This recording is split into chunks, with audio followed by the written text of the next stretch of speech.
Hey vlog, it's Sheena, and right now we are traveling to the said lagoon that we want to go. So apparently we are here at Pamplona and enjoying the view where napakaganda ng view sa Pamplona. At it takes us 30 minutes of going up sa bukid dahil may copy kami sa Google Maps kung saan yung lugar papunta sa lagoon. So, we didn't expect na napakalayo talaga yung lugar na pupuntahan namin dito. At nakita nyo dito, kala namin stranded na kami sa lugar nito kasi nasa tuktok kami ng bukid. Ibig sabihin, napakalayo talaga ang bukid na ito. At yung kaibigan ko ay sinasabi niya na ayaw niya na pumunta.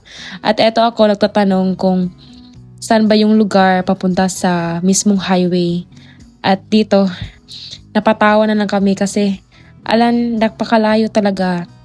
And here, napunta kami sa pinakailalim at sabi nung lalaki na mali yung dinaanan namin. So, pumunta na naman kami sa taas at nakita namin yung lugar talaga. Kahit nahihirapan na, nag-vlog pa rin ako.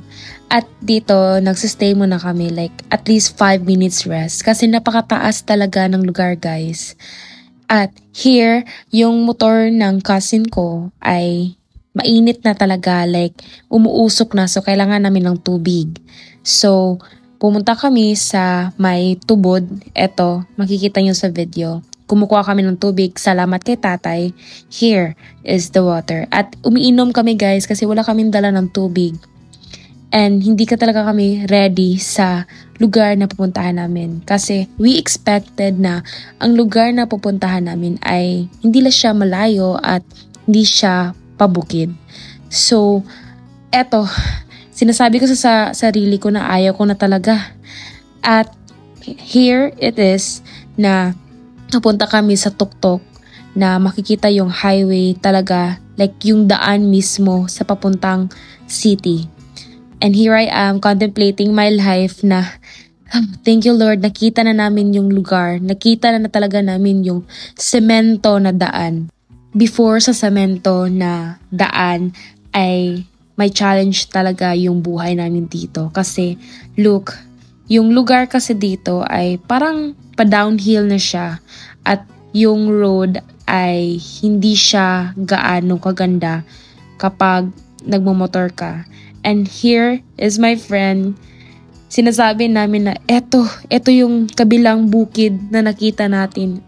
At thank God, nakauwi kami ng maayos dito. Okay, so as you can see, papunta kami sa city. Nakita namin yung isang bukid doon, yung tinuturo ng cousin ko. Doon yung bukid na sinasabi namin na nandun kami galing. At ito, nakapag-visit din kami ng dagat after that kasi gusto talaga namin maligo.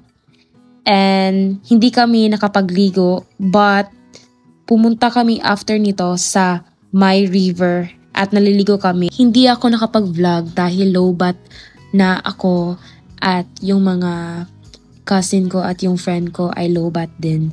But nakaligo kami sa river ng gabi. As in, it was awesome, you know.